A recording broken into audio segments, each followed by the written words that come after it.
pentru oportunitatea de a prezenta punctele gastronomice locale, conceptul gastrolocal, un concept care a plecat din destinația pe care o reprezint aici la Târgul de Turism al României, și anume Vama Buzăului.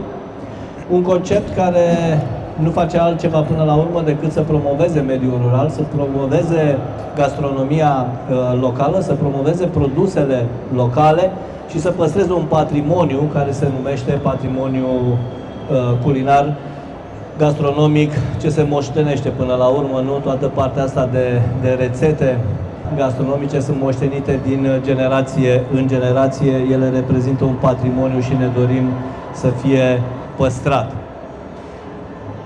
Punctele gastronomice locale, cel puțin în Vama Buzăului, au apărut ca urmare a turiștilor prezenți în localitate și care și-au dorit să servească o masă sănătoasă, și-au dorit să experimenteze o rețetă tradițională, așa cum spuneam mai devreme, și nu în ultimul rând să guste produsele locale, care, sigur, sunt niște produse eco, produse bio, rezultate dintr-o agricultură și din propriile gospodării ale localnicilor, care nu au niciun fel de chimicală, nu sunt atinse de ceea ce înseamnă rău pentru sănătatea fiecăruia dintre noi.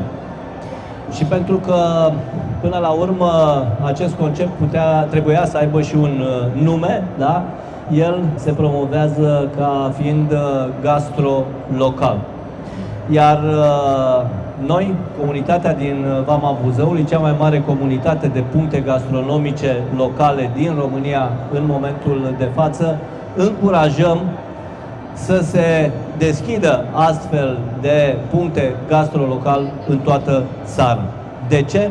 Pentru că oferim până la urmă un loc de muncă acasă în gospodăriile localnicilor. De ce? Pentru că valorificăm mai bine produsele locale din comunitățile noastre. De ce? Pentru că oferim turiștilor, așa cum spuneam, o masă sănătoasă și, nu în ultimul rând, o experiență culinară. Alături de mine este prietenul și colegul meu și președintele Asociației Gastrolocal, mai bine spus, domnul Dorian Lungu, pe care o să-l invit să prezinte acest concept, să ne prezinte de ce el trebuie să se extindă la nivel național și de ce nu chiar să depășească granițele țării noastre. Și fără să mă mai lungesc, îi dau cuvântul lui Dorian să ne facă restul de prezentări. Eu, înainte de a încheia, nu fac decât să vă invit în destinația Vama Buzăului, județul Brașov, o destinație ecoturistică, o stațiune turistică de interes local și, nu în ultimul rând, o destinație, o comunitate sustenabilă, așa cum am fost certificați. Și vă mărturisesc că am fost prima comunitate din România, prima localitate din România certificată ca și comunitate sustenabilă. Dorian, te rog, mulțumesc frumos! Mulțumesc frumos! O să încerc să prezint destul de scurt. În momentul în care cei din Vama Buzăului au venit și și-au dorit să aibă un loc unde să se poată mânca în comuna lor, am stat și m-am întrebat ce fel de loc ar trebui să fie aceea. Și evident că m-am consultat cu domnul primar, m-am consultat cu localnicii de acolo, cu cei care deja aveau experiență, evident, și având și eu experiența mea, venind din partea de consultanță și respectiv zona de Horeca, mi-am dat seama că este sustenabil și este corect să faci ceva în care oamenii să câștige niște bani în mod corect și în care ceea ce se întâmplă acolo în Vama Buzăului să rămână din punct de vedere comercial la nivelul acela de a îngloba cumva partea asta tradițională și partea autentică a comunei. Acum o să vă spun foarte pe scurt care a fost firul roșu. Ce am făcut, am fost chiar împreună cu domnul primar la minister. La vremea respectivă, asta se întâmpla în anul 2018. Și acolo ne-am dat seama că nu există în primul rând legislație pentru aceste puncte gastronomice locale. Ne-am întâlnit și cu domnul Ivan Pațaichin, care la vremea respectivă și dânsul evident încerca să facă lucrul acela și începuse deja de fapt în delta Dunării. Și cumva mi-am dat seama că, și discutând cu dânsul, mi-am dat seama că ceea ce face acolo el este mai specific pe zona de pește, da? Pe zona specifică delta, evident. Și atunci am simțit nevoia să mergem să facem ceva pe celelalte zone, pentru că Vama Buzăului, da, este în județul Brașov, o zonă de munte, dar la fel de bine să se poată aplica și în zonă de câmpie și de deal și așa mai departe. Mi-am luat cumva din cunoștințele pe care le aveam, pentru că mi-am dat la un moment dat o dizertație despre cum s-a format McDonald's-ul și poate să pară puțin haios lucrul ăsta, ce legătură are McDonald's-ul cu gastrolocalul. Să știți că are, pentru că dacă vă uitați la România, cum este ea construită astăzi, România are foarte multe străzi, drumuri județene și naționale care trec prin comune, în mare parte. Nu trec neapărat prin mijlocul orașului. Ca să poți să intri în oraș, pierzi destul de mult timp să iei masa, să ieși înapoi. De asemenea, dacă vă uitați, și asta este ce am studiat, evident ce știam, dar am mai și studiat un pic, dacă te duci și vrei să mănânci, să zicem, un prânz sau un mic dejun sau așa, poți să treci printr-o comună și să vezi la un moment dat într-o parcare o tablă, mic dejun, 30 de lei, prânz 50 de lei sau așa mai departe. Le găsim în țară lucrurile astea.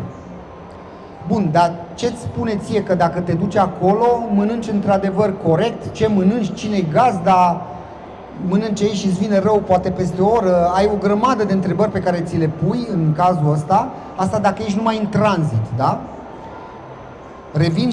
Revin la idee, dacă ești însă turist și te duci într-o localitate care este micuță, cum este Vama Buzăului, nu este sustenabil să ai un restaurant acolo, punct.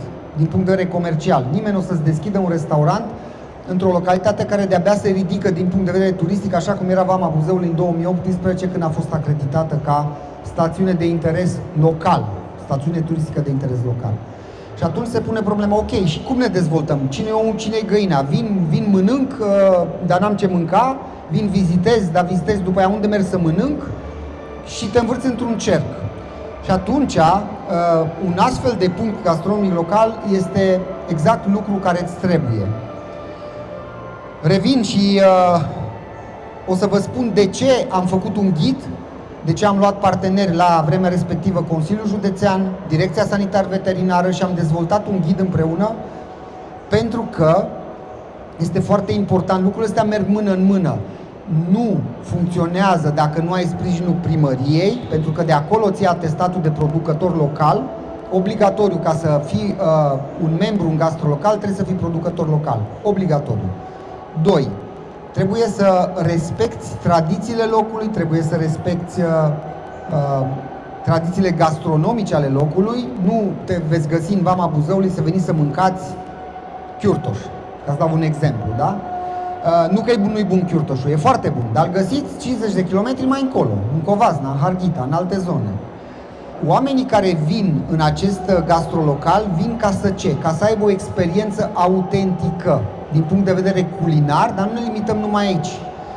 Vii ca să poți să vezi cum crește omul, poate, nu știu, vaca, cum are legumele în seră, ce se întâmplă, da, dacă a rămas fără murături, cum fac ei, se strâng împreună și fac zacusca și le pun în borcane, ce rețete folosesc, cum aduci la suprafață și duci rețetele astea mai departe, către copii, către cei care te urmează. Lucrurile astea sunt pierdute în foarte multe sate, ca să nu mai vorbesc de orașe din România și le știți foarte bine. E un lucru foarte simplu și am plecat de la ideea că facem cu ce avem. Ce avem? Hai să vedem ce avem. Avem oameni ospitalieri în țară? Avem. Dacă luăm Moldova, Transilvania, oriunde te duci în țara asta, am zis două dintre ele, ai o grămadă de oameni ospitalieri în mediul rural și în mediul urban. Dar acum discutăm numai despre mediul rural, că despre aia e vorba. Ai ospitalitate, ai oameni care gătesc bine? Eu chiar cred că ai. Ai o grămadă de gospodine, în general, trebuie să recunosc. Sunt peste 95% gospodine cele care au gastrolocal. Ai oameni care gătesc fenomenal. Ce gătești? Gătesc pentru familie. Este un aspect care în multe țări europene s-a pierdut.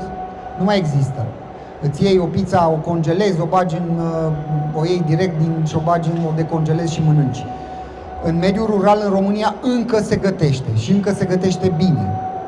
Ce mai ai? Ai ingrediente locale. Păi hai să vedem. În Vama Buzăului vă dau un exemplu ca să vedeți cum s-a schimbat trendul. În momentul în care am început acest proiect, lumea începea să-și vândă vacile, să nu mai crească vaci, să nu mai crească porci, să nu mai cultive legume foarte multe. Este încă și o comunitate foarte mare, dar nu mai aveai de ce, pentru că știți foarte bine, laptele îl găsești deja mai ieftin undeva, pâinea poți să o iei de la magazinele nou apărute în comună, alea micuțe de sat, și uite așa, ușor, ușor te gândești că efortul pe care tu îl faci ca să crești o vacă, două vaci, să te trezești dimineața, să te duci, să mulți, să ai grijă de ea, știți foarte bine cât de complicat e lucrul ăsta. Am trăit și eu la țară și știu, deși sunt brașovean jet be jet, nu mai merită, pe scurt, da? Și se gândea, ok, păi mai bine iau un lapte de acolo, dau pe el cât e 5 lei, 6 lei, adică a ajuns, și n-am nimic cu băuturile carbogazoase, dar a ajuns un litru de băutură carbogazoasă să coste cât un litru de lapte, nu știu dacă mi se pare normal, mi se pare absolut deloc normal. Pentru că munca pe care tu o depui în acel litru de lapte este infinit mai mare și riscul este infinit mai mare decât să colorezi o apă, să bagi niște zahăr și bulenia. Este total diferit. Și atunci, normal că oamenii renunță. E un lucru normal care se întâmplă în lumea asta, dar nu e deloc bun. Care e soluția? Soluția este să dai valoare adăugată mai mare unui produs, da? Că dacă ție laptele ți-l ia cel de la cooperativă cu 1 leu sau cu 1,50 leu și îți dă banii după 3 luni, nu mai vrei să crești nicio vacă, punct. Iar să crești numai pentru familia ta, iară, intervine, ok, cine se duce la păscut, cu fânul, cu aia, știți foarte bine lucrurile, nu insist asupra lor. Care e varianta? Varianta este să-i găsești omului o variantă în care să câștige mai bine din munca pe care o face. Hai să vedem.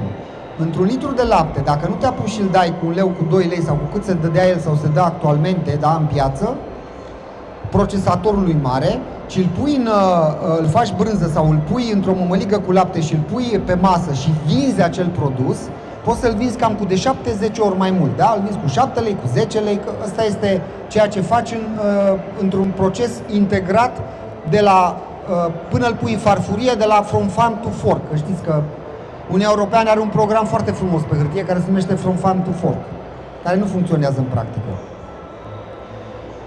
Dacă reușești să aduci cercul ăsta și să-l închizi cum trebuie, ce se întâmplă? Hai să le luăm pe rând. Turistul care vine pleacă de acolo cu o experiență ca lumea, în regulă, cu o mâncare sănătoasă, cu un vorbit la masă cu autentic, cu o mâncare bună, sănătoasă, cu gust, pleacă, da? Deci, în mod cert, eu puteți să vă uitați pe site-urile și pe pagine de Facebook ale gastrolocalului să vedeți nivelul de ratinguri pe care l-au, da? Nu există nimeni sub 4,5-4,6. Toți sunt la 4,8, 4,9. Ca fapt divers, best reviewed restaurant în zona centru a României, adică cel mai bine cotat restaurant, în ghilimele, că nu e un restaurant, e un punct gastrolocal, din zona centrală a României, se află în Vama Buzăului, la doamna Anca Vlad. Făcut fără să investească 1 leu în Google și așa mai departe. Doar oamenii care au venit și au dat review-uri bune. E pe bune și e fără niciun ban, fără publicitate, fără Google, fără nimic. Asta s-a întâmplat acum 4 ani de zile. Mă întorc și revin. Ce reușești să faci în toată treaba asta? Spuneam, clientul îți pleacă mulțumit de acolo, îți pleacă mulțumit de la masă, vă zic eu că n-ai cum să pleci nemulțumit, rata este peste 95% de clienți mulțumiți în gastrolocal, nu o veți găsi nicăieri în Horeca. Omul, da? Cel care gazda. Hai să vedem și vă dau 2-3 exemple, vă dau foarte scurte. Una din familii, care e tot în Vama Buzăului, avea o problemă că lucra în parcul industrial din Prejmer, care e la câțiva kilometri de acolo. Locurile de muncă într-un sat mic sunt destul de reduse, știm foarte bine, salarii mici, nu ai potență financiară. Au rămas acasă și au deschis gastrolocal, câștigă mai bine decât câștigau înainte, poate să ducă și copiii la școală, sunt foarte mulțumiți, au început acum să facă și cazare, pentru că am dezvoltat și datorită Consiliului și primarului s-au dezvoltat și locuri de cazare. Au venit pentru că omul vine, mănâncă, dar trebuie să mai și stai undeva. Și iată că cum se dezvoltă și se leagă lucrurile. Există o doamnă iară care a venit din Italia, a venit acasă doar ca să-și îngroape părinții. Asta era dorința ei. A venit la gastrolocal, a stat încă o lună de zile pentru că nu putea să se întoarcă înapoi în Italia unde se mutase și se căsătorise, atenție, acolo cu totul se măritase, deci casa era acolo deja de mai bine de 15 ani și a deschis gastrolocal, a început să-i meargă, a văzut că îi place atât de mult încât, ghiciți ce? Și-a adus familia din Italia și locuiește în Vama Buzăului. Nu sunt povești, ce vă spun eu nu sunt povești. Există o doamnă care făcea pâine tradițională pe vatră cu maia adevărată în Brașov. Actualmente facem Vama Buzăului, s-a întors și facem Vama Buzăului. Și stă acasă într-un mediu și cu o hrană mult mai sănătoasă. Există mulți și probabil că aveți cunoștințe sau ați auzit de oameni care s-au mutat fie că din București, fie că din Brașov, în mediul rural. Asta e, sunt unii care vor să trăiască mai lent, mai slow și la o calitate mai bună a mâncării, aerului și a vieții, dacă vreți. O rutină mai lentă. Nu înseamnă că toată lumea vrea la fel. Dar trebuie să înțelegem, pe toată conchit cumva, că gastrolocalul îți oferă un trai sănătos, îți oferă un loc în care poți să-ți câștigi pâinea, poți să stai împreună cu familia, o viață foarte frumoasă pentru că interacționezi cu mulți oameni care îți vin din întreaga lume. Puteți să mergeți, încă sunt doamne și nu numai în Vama Buzăului care țin caiete din alea, știți, în care vii și scrii acolo ce ai mâncat și cum ți-a plăcut, da? Au caiete pline de așa ceva și iară nu vă spun povesti, mergeți și uitați-vă. Există doamne, și v-am povestit numai de Vama Buzăului că de aici a plecat.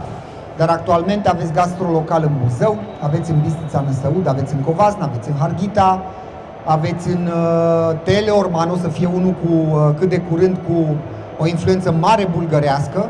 Atenție, foarte important este că te duci ce mănânci acolo, mănânci ce gătește omul la el la masă. Deci nu îți face fructe de mare, nu o să găsiți acolo la modul ăla, da? Dacă e mâncare cu specific și satul este bulgăresc ăsta din Teleorman, care vă spun, oamenii îți gătesc aia. Noi, de-aia mergem acolo, să mâncăm ce gătesc oamenii ăia. O să facem cât de curând, mergem în zona Craiovei, unde se gătește la Țești, de exemplu, care iar este o particularitate foarte frumoasă a zonei. Nu avem nevoie să reinventăm nimic, nu avem nevoie de foarte multe fonduri, de foarte mulți bani, de multă atenție, de așa mai departe. Ok, am primit premii, nu spunem gastrolocalul, și de la minister și din alte zone, dar ce trebuie să înțelegem, că în toată treaba asta este un networking, trebuie să avem parte de o unitate, și anume, omul care vrea să facă ospitalier, esențial, familia, ăla este locul de unde pleacă totul. Primăria și respectiv primarul trebuie să fie deschiși, să-i încurajeze, să-i promoveze, să-i ajute cu tot ce înseamnă birocrație, că oamenii ăștia nu vă închipuiți că sunt majoritatea dintre ei mari antreprenori, că nu sunt, ăsta e adevărul, deci trebuie ajutați. Mai avem, de asemenea, Direcția Sanitară Veterinară, foarte importantă. Sunt județe, cum e Brașov, unde a făcut parteneriate, Brașov are de departe cele mai multe puncte gastronomice locale din România, de departe, pentru că ei au înțeles că acest lucru nu este despre a otrăvi clienții, ci despre a face un lucru foarte sănătos. Și iată că de când s-a început, nu am avut nici măcar un incident, da, alimentar, să zicem, în județ, pe gastrolocal, pentru că stăm aproape de ei. Aceștia sunt actorii principali și noi care îi unim și învățăm de multe ori. Da? I-am dus ca să vadă cum servește o cafea. Oamenii știu să gătească, dar nu au cunoștințe de marketing, de management, de ce știu eu ce și așa mai departe. Iar rolul nostru este cumva să le aducem clienți, rolul nostru este să-i unim, să înțeleagă că concurența e bună și să știți că și în Vama Buzăului am avut probleme vreo câțiva ani de zile, la început, 1-2 ani, în care încercau să-și fure clienții de la unul la altul. Hai la mine și așa mai departe. E logic, e normal. Acum știți ce fac?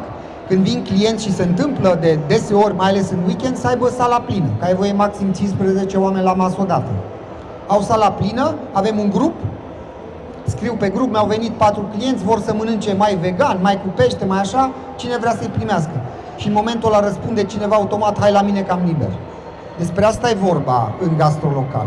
Despre o concurență constructivă și vă mai zic 2 lucruri care cred că sunt foarte importante. Gastrolocal acum este în discuții cu asociații din zona periferică a Amsterdamului pentru a implementa acest concept în zona Amsterdamului, deci în Olanda. De asemenea, suntem în discuții cu cei din Slovacia, de la minister, pe care și ei vor să ia să implementeze la nivel de țară în Slovacia.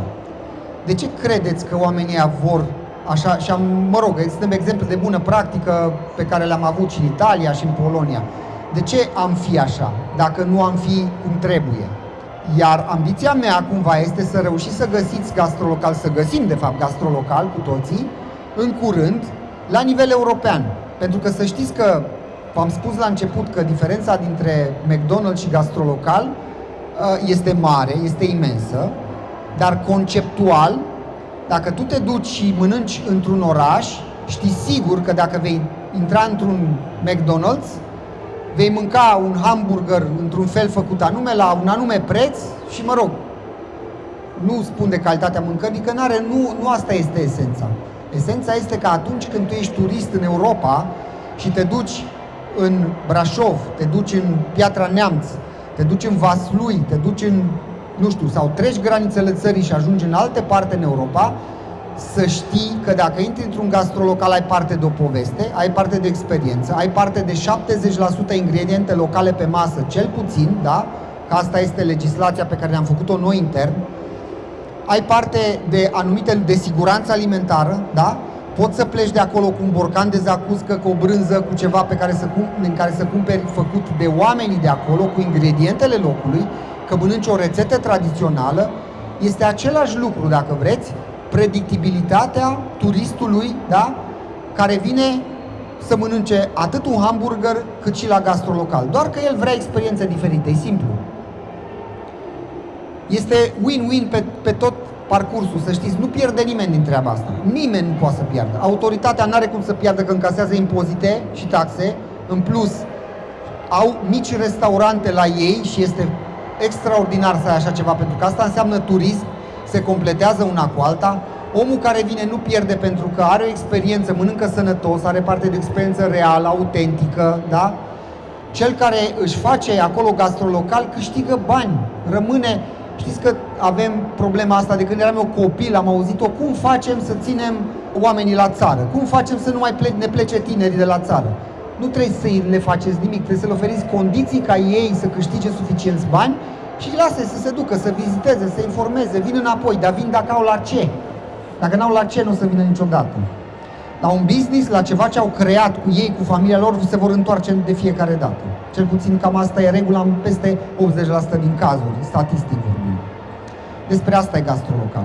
Este despre unitate, este despre networking, este despre un concept curat, din care nu poate să piardă nimeni. Ce vom face?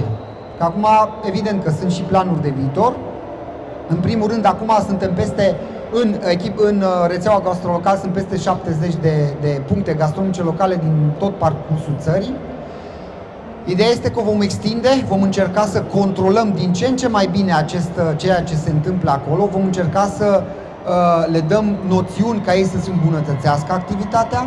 Să știți că sunt unii deja care au ajuns să nu mai facă față cu gastrolocalul. Deci ăștia trebuie să treacă într-o zonă superioară, pentru că, dacă vor, ei pot să treacă foarte ușor în zona de restaurante, dar deja necesită alte avize, alte aprobări, ne ducem în altă zonă. Dar cine vrea și poate, de ce nu? Dar nu ne mai numim gastrolocal. Mare atenție! Mergem cumva în altă zonă, îi vom sprijini, avem un plan în zona asta. Vom face ca lucrurile să meargă într-o aplicație de așa natură încât atunci când trebuie să poți să-ți faci rezervare, da? Înainte, să ne înțelegem. Eu dacă merg, nu știu, mă duc acum, mă întorc la București înapoi și poate că o iau pe Buzău, da? Să pot să mă uit și să dau un simplu apel sau un telefon să zic, uitați, suntem două persoane, la ora, mă uit pe o hartă pe Google Maps, fac 2 ore până la dumneavoastră, în 2 ore sunt la dumneavoastră, puteți să ne dați o cină târzie. Și omul ăla să-mi zică, da, haideți că vă aștept. Și eu mă ajung la ora 8, să zicem, acolo și doamna mă așteaptă cu mâncarea burindă pe masă, mâncare slow food, mâncare sănătoasă, într-un timp de fast food. Adică exact ceea ce fac mașinile care merg pe la McDrive, știți? Că exact același principiu, că mă duc și mă servește repede. Aici doamna gătește mâncarea în 2 ore, am timp să o rezerv, trec, mă opresc, mănânc îmi spune o poveste a locului cât stau la masă și plec mai departe acasă la Brașov. Cine are de pierdut din asta? Eu sigur nu, că am mâncat sănătos, doamna sigur nu, că a primit niște bani, statul nu sigur că a primit niște taxe. Este, dacă vreți, molul gastronomic al României, dacă facem lucrurile astea cum trebuie. Molul gastronomic în care banii rămân în comunitate, în care banii nu pleacă nicăieri, pentru că în gastrolocal n-ai voie să servești băuturi carbogazoase cumpărate din supermarket, n-ai voie să-ți cumperi carne, brânză, lapte, ouă din supermarket și așa mai departe. Și atunci comunitățile cresc.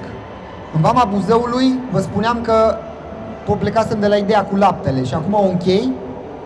A crescut numărul de producători și domnul primar poate să certifice numărul de producători, de crescători de animale.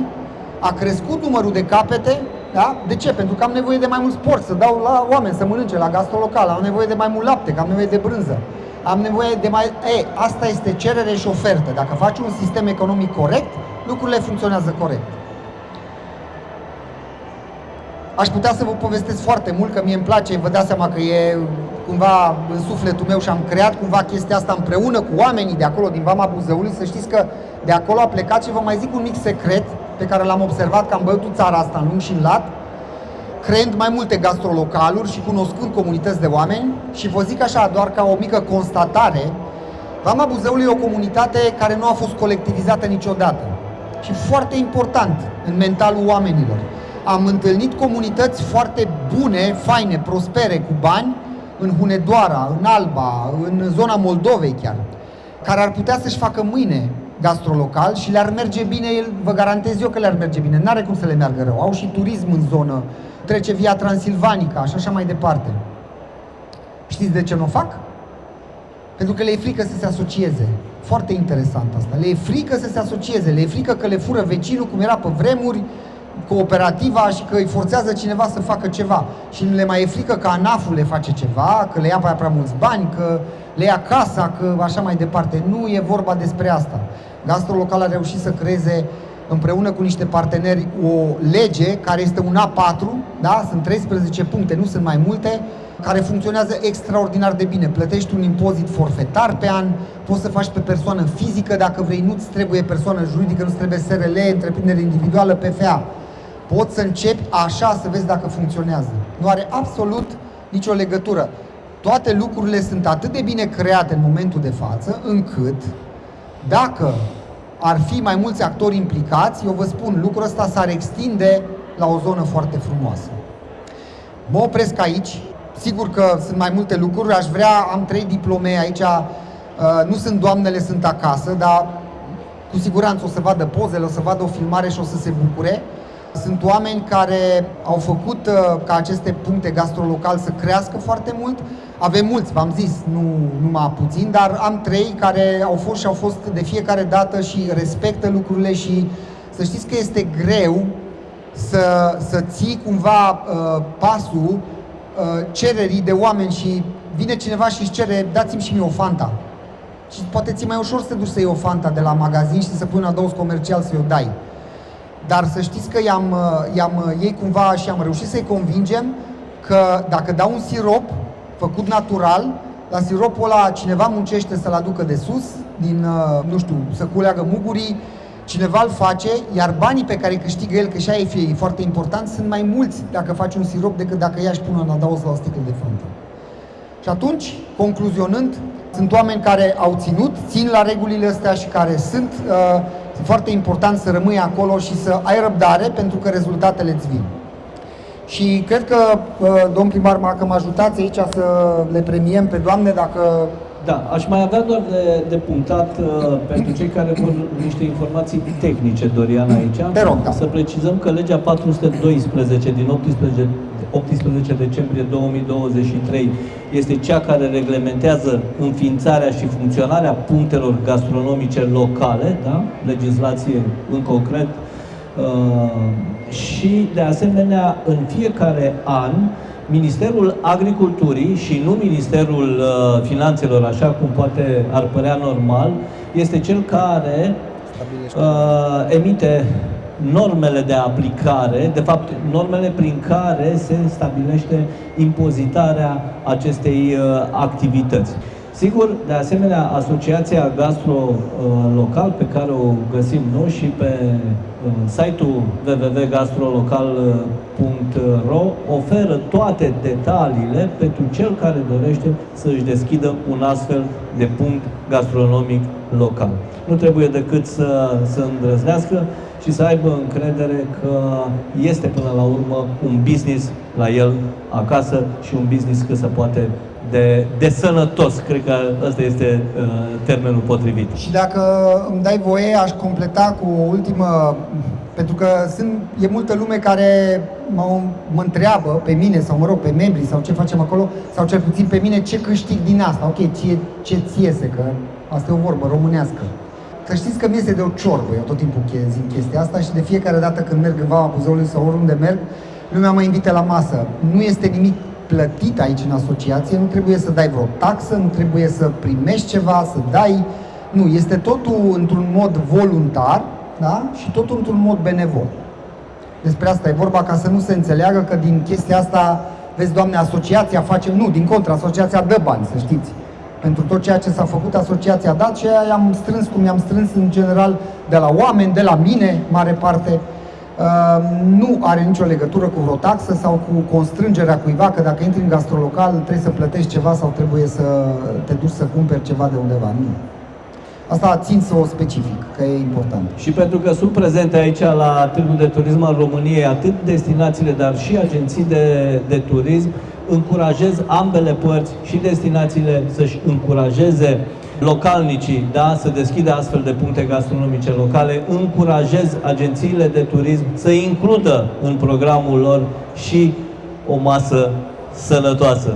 Haideți să premiem câteva din punctele gastronomice locale din România. Parte din ele sunt prezente aici. Este un gest, să spunem așa, de recunoștință, o diplomă de merit oferită de Asociația Gastro Local și începem prin a oferi această diplomă punctului gastronomic local, Gastro Local Delia Gal. Bravo!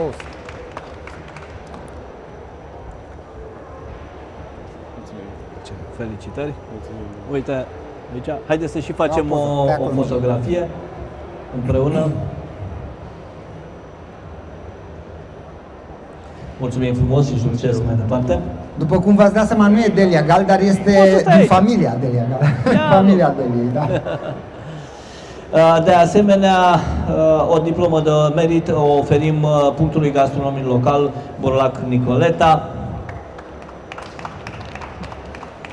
prin reprezentant, pentru că fetele au treabă acasă, să știți, în special la început de weekend. Iulia, felicitări, te rog să dai. Facem și o fotografie. Și, de asemenea, o diplomă de merit pe care o dăm punctului gastronomic local Bulboacă Mihaela. Nu este alături de noi în acest moment, dar o vom transmite. Contactul este clar, contact@gastrolocal.ro este adresa de mail, o găsiți oricum și telefon și absolut totul pe site. Suntem destul de vizibili, vă invităm să vizitați punctele gastrolocal oriunde sunt ele în țară și uite, promit că în cel puțin un an de zile o să vedeți conceptul ăsta sau gastrolocalul ieșit afară din țară și o să încercăm să vedem și alte lucruri care se întâmplă la nivel chiar mai mare decât România și european. Vă mulțumim foarte frumos!